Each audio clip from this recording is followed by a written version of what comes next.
Okay, this is a Parker Majestic ID-OD grinder. We'll start off, we'll power up the high-speed spindle portion of it. The spindle reads 20,000 RPM on there.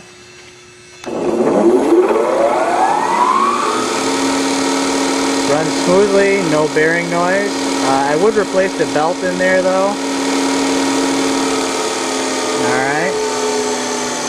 And then we'll go over to the head with a chuck on it.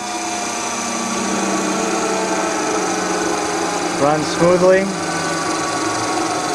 We'll stop that and we'll send it in the other direction.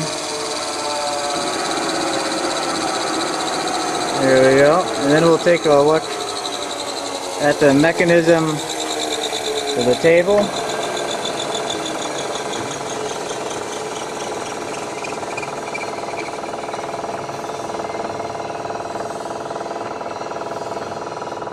So there you have it.